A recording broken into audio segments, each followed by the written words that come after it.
Haya, karibu sana mpenzi ndugu mtazamaji, na leo nataka niwaletee hadithi nzuri, na hadithi hii bila shaka tunarudi kule kule tu kwa ufalme wa wanyama.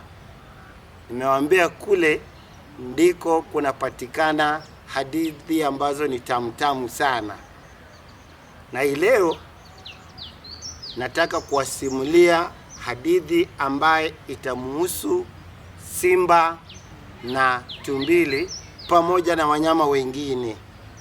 Bila shaka unaelewa kwamba kule mbugani kunapatikana wanyama wengi. Tukitaja tu, kuna simba ambaye ni mfalme, kuna wale nyani wa aina kama sokwe, kuna tumbili, kunapatikana nyati, ndovu, fisi, sungura na kadhalika.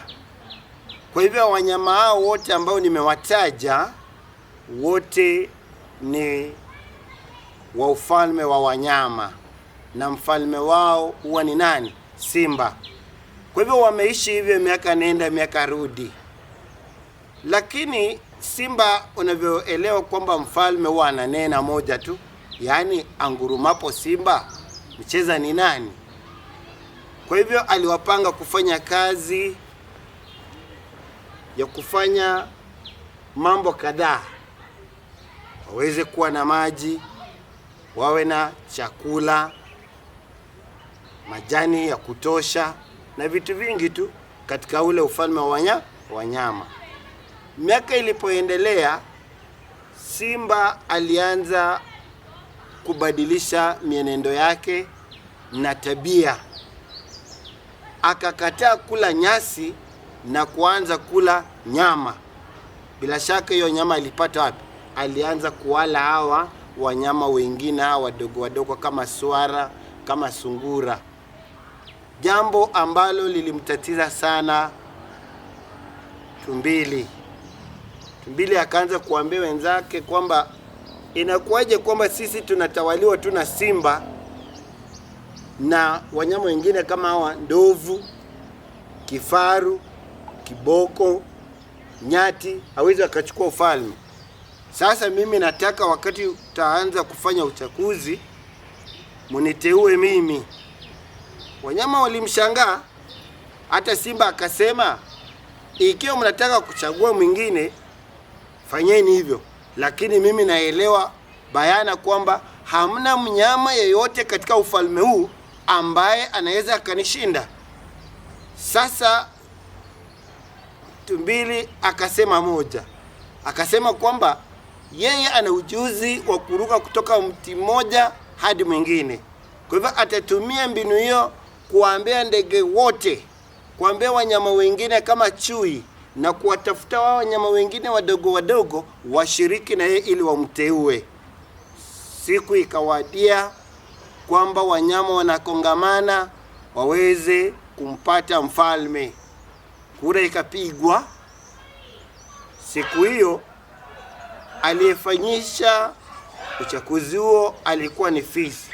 Kumbuka katika sherehe ambayo koba alishiriki ndege kule mbinguni, fisi ndiye alikuwa DJ wa kupromosha muziki. Sasa hii leo yeye anasimamia nini? Uchaguzi.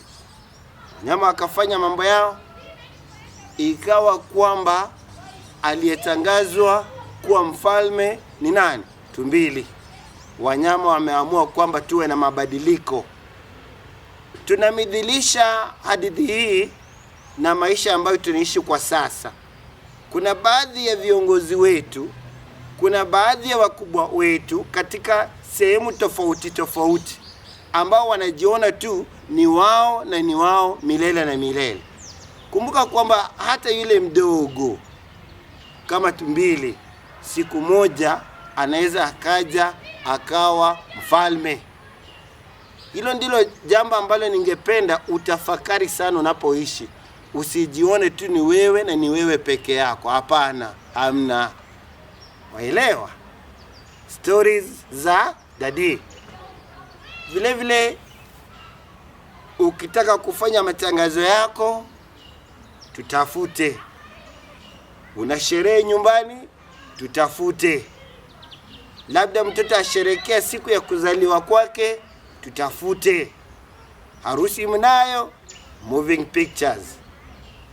Nambari yetu ya simu 0708 525 726 na Mwalimu Ambrose.